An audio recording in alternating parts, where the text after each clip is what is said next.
अल्लाह मैं आपको बताऊंगा cup and handle chart pattern क्या होता है और इसे ट्रेड किस तरह से करते हैं।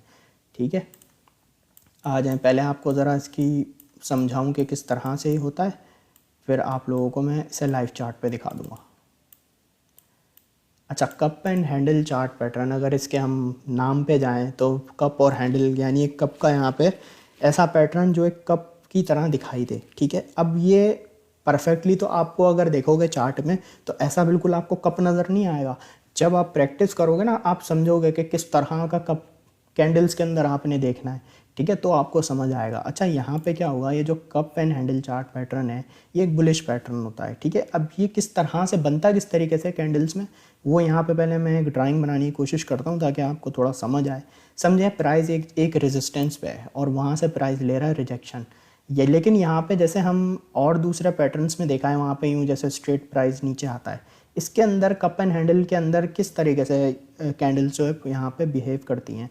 यहाँ पे क्या होगा, जैसे एक रेजिस्टेंस से मार्केट गिरी, ठीक है, फिर थोड़ा सा गिर के उसने सपोर्ट बनाई, फिर वहीं से उसने बाउंस बैक कर लिया, फिर वापस गिरी, फिर इस तरीके से बाउंस बैक कर लिया, फिर गिरी थोड़ा, फिर बाउंस बैक कर लिया। इस तरह से जो है ना मार्केट गिरेगी, पंप होगी, गिरेगी, पंप होगी, गिरेगी और पंप होगी। फिर एक लेवल ऐसा आएगा कि मार्केट गिरने के बाद थोड़ा सा स्टेबल चलेगी। ठीक है ना, साइड वेव्स चलेगी। ये पैटर्न जो है ये इतनी जल्दी नहीं बनता, इसको बनने में टाइम लगता है। ठीक है, अब यहाँ पे मार्केट थोड़ा साइड वेव्स चलेगी, फिर उसके बाद मार्केट एक, ये आप देख रहे हैं ये एक कप की फॉर्मिंग हो रही है। यहाँ पे प्राइस थोड़ा स्टेबल हुआ, फिर यहाँ से मार्केट स्लो स्लो ऊपर जाना शुरू करेगी। इस तरह से ऊपर नीचे, मतलब एक जगह एक पंप करेगी फिर रिजेक्शन लेगी। इस तरह से आप देख रहे हैं कप की शेप बन जाएगी कैंडल्स के अंदर। तो यहाँ पे जब प्राइस सेम इस लेवल पे आएगा ना, सेम रेजिस्टेंस पे, तो मार्केट वहाँ से ले लेगी रिजेक्शन। ठीक है, रिजेक्शन लेगी और रिजेक्शन भी मार्केट वेव्स में लेगी यूं यूं करके। ठीक है, फिर क्या होगा कि जब मार्केट कप बनाया, फिर उसका यहाँ पे देखें आप हैंडल बना, फिर उसके बाद मार्केट जब बाउंस बैक करेगी ना तो उस बार ये अपनी रेजिस्टेंस को पॉसिबल है कि यहाँ से अपसाइड ब्रेकआउट कर दे। अब यहाँ पे आप देखें, इसको मैं थोड़ा सा यहाँ पे सेट करने की कोशिश करता हूँ कि आप लोगों को थोड़ा सा समझ आए। ये यहाँ पे आप देखें ये क्या है, ये है आपका एक कप। ठीक है ना, प्राइस को अगर हम इसके अंदर बोलूँ तो ये एक कप की यहाँ पे प्राइस है, वो शेप ले ली है। ठीक है, यहाँ पे हम क्या करते हैं, मैं आपको एक यहाँ पे ड्राइंग से भी बता देता हूँ। ये देखें, ये जो है प्राइस इस तरह से चलेगा एक कप की शेप बनाता हुआ। अब आप लोगों को थोड़ा सा समझ आ रहा होगा कि किस तरीके से कप बनता है। अच्छा, यहाँ पे क्या होगा, ये होगी इसकी रेजिस्टेंस। ठीक है, ये कप की है रेजिस्टेंस और प्राइस जो है इस तरह से चल रहा होगा, साइड वेव चल रहा होगा कैंडल्स के अंदर।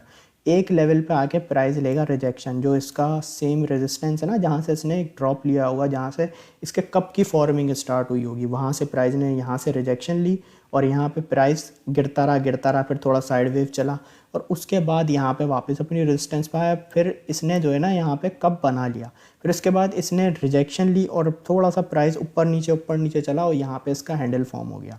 अब यहाँ पे ये तो बन गया कप। ठीक है ना, अब यहाँ पे जो इसका हैंडल है वो यहाँ पे इस तरीके से होता है।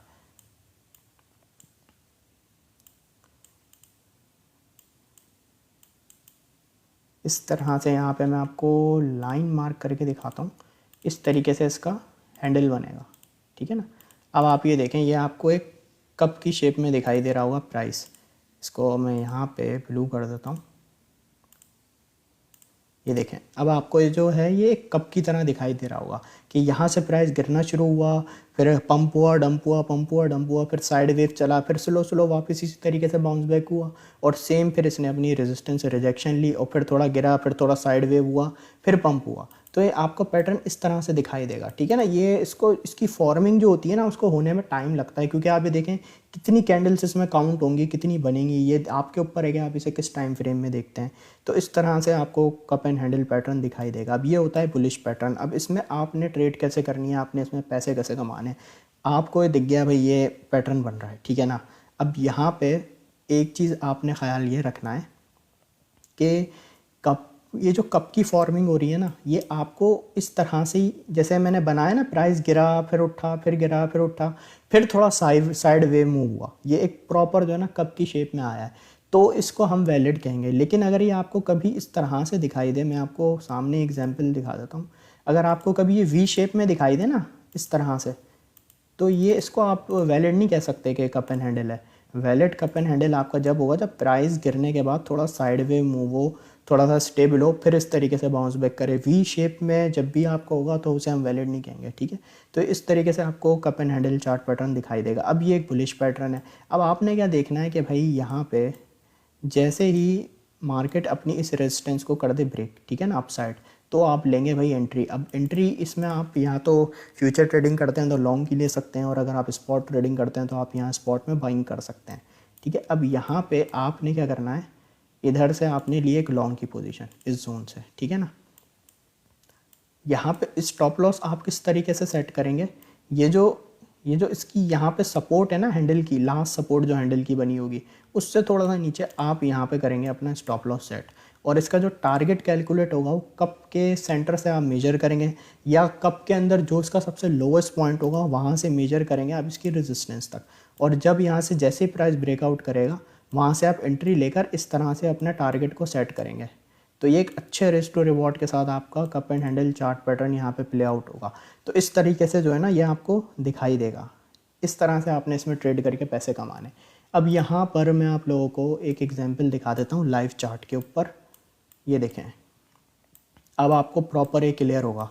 ये देखें प्राइस किस तरह से यहाँ पे एक जगह से रिजेक्शन ली, फिर पम डम पम डम पम डम इस तरीके से, फिर यहाँ पे प्राइस थोड़ा साइडवे मूव हुआ, फिर यहाँ से पंप हुआ, और यहाँ पे सेम लेवल से इसने ली रिजेक्शन, जो इसकी यहाँ से इसके कप की फॉर्मिंग वाली जो लेवल था ना जहाँ से इसने फर्स्ट टाइम यहाँ से रिजेक्शन ली, अब इसी टाइम यहाँ से इसने अपना कप बनाया, और यहाँ से जैसे ही हैंडल के लिए इसने रिजेक्शन ली तो आप ये देखें यहाँ पे प्राइस पम डम इस तरीके से, ये एक पैटर्न इस तरीके से बनता है, ठीक है ना। ये कभी भी स्ट्रेट वे में नहीं बनेगा, इसमें एक पंप एक डम पम्प डम इस तरीके से जो है ना मार्केट आपको बनती दिखाई देगी। तो यहाँ पे देखें आप प्रॉपर एक कप एंड हैंडल यहाँ पे चार्ट पैटर्न बना हुआ है, ठीक है। इसको आइडेंटिफाई करना थोड़ा सा मुश्किल होता है, इसको आप जितनी प्रैक्टिस करेंगे तो आपको समझ आएगा। और ये इसकी जो फॉर्मिंग होती है ना उसमें होता है टाइम लगता है। अब मैं यहाँ से एक एग्जाम्पल आपको बताता हूँ। जैसे यहाँ पे मैंने 1 आवर टाइम फ्रेम में यहाँ पे मैंने ये कप एंड हैंडल फाइंड किया। अगर मैं आपको बताऊँ इसकी फॉर्मिंग प्रॉपर कितने दिन में हुई है, तो यहाँ पे आप देखें 11 डेज़ लगे हैं इस पैटर्न को बनने में, ठीक है। यहाँ पे 1 आवर टाइम फ्रेम मैंने ओपन किया हुआ है। तो यहाँ पे आप कप एंड हैंडल फाइंड करें, आप मिनिमम 30 मिनट में देखें, 1 आवर में देखें, 4 आवर में देखें। डेली में तो ये आपको बहुत मुश्किल नज़र आए, क्योंकि यहाँ पे नज़र भी आ सकता है, आप प्रैक्टिस करें, क्योंकि इसको बनने में बहुत टाइम लगता है, ठीक है ना। ये आपको 4 आवर में मोस्टली ज़्यादा दिखाई देगा, 1 आवर में दिखाई देगा। तो ये इस तरीके से देखें आप, यहाँ पे कप एंड हैंडल यहाँ पे प्रॉपर बना हुआ है। अब यहाँ पे हमने क्या किया, यहाँ पे जैसे ही मार्केट ने यहाँ पे ब्रेकआउट करना है ना उसके बाद हमने एंट्री लेनी है, ठीक है। अब यहाँ पे जैसे यहाँ पे रेजिस्टेंस गया प्राइस ड्रॉप हो गया, फिर यहाँ पे देखें प्राइस ने बाउंस बैक किया, रेजिस्टेंस ब्रेक की, लेकिन ये यहाँ पे डाउन साइड ब्रेक हो गया। हमें एंट्री कब लेनी है, जब हमारी ये रेजिस्टेंस ब्रेक हो। अब यहाँ पे आप देखें इस कैंडल में हमारी रेजिस्टेंस हो गई अप साइड, ठीक है ना। अब यहाँ पे हमारा ब्रेकआउट हो चुका है, रेजिस्टेंस हो गई ब्रेक। अब यहाँ पे आपने अपने टारगेट को कैलकुलेट किस तरीके से करना है कि जैसे मैंने आपको बताया कि जो सबसे कप का जो सबसे डाउन साइड का एरिया है वहाँ से लेकर रेजिस्टेंस तक का जो एरिया है वो हमारा टेक प्रॉफिट यहाँ पे कैलकुलेट होगा। अब यहाँ पे मैंने फॉर एग्जांपल एक लॉन्ग की एंट्री ले ली। अब यहाँ पे जैसा कि मैंने बताया जो हैंडल है उसके सबसे लो पॉइंट से थोड़ा सा नीचे हमारा स्टॉप लॉस सेट होगा। अब यहाँ हो गया हमारा स्टॉप लॉस सेट, यहाँ पे मैं ये हो गया हमारा स्टॉप लॉस सेट।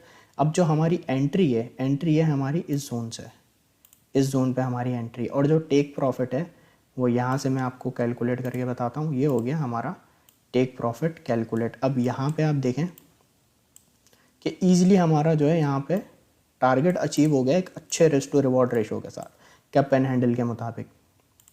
यहाँ पे देखें एक हमारा टारगेट अच्छे से यहाँ अचीव हो गया, ठीक है। तो एक कैलकुलेटेड टारगेट हमारा जो है वो अचीव हो गया। तो अब यहाँ पे वही वाली बात आती है कि देखें कैलकुलेटेड टारगेट तो हमारा अचीव हो गया, लेकिन अगर आपको अपने प्रॉफिट को मैक्सिमाइज़ करना है तो इसका यही तरीका है, आप अपने स्टॉप लॉस को आगे मूव करते जाएं। अगर आपका टारगेट 1 अचीव हो गया है तो अपने स्टॉप लॉस को आगे मूव कर दें। फिर अगर आपका जो प्रॉफिट है वो टेक प्रॉफिट 2 पे आ गया है प्राइस, तो फिर आप अपना स्टॉप लॉस टेक प्रॉफिट 1 पे कर दें। इस तरीके से आपने प्रॉफिट को मैक्सिमाइज़ करें, ठीक है। तो ये तो कैलकुलेटेड टारगेट तो अचीव हो गया। बाकी तरीका यही है कि अगर आप लोगों ने अपने प्रॉफिट को मैक्सिमाइज़ करना है तो इस तरीके से आप कर सकते हैं, ठीक है।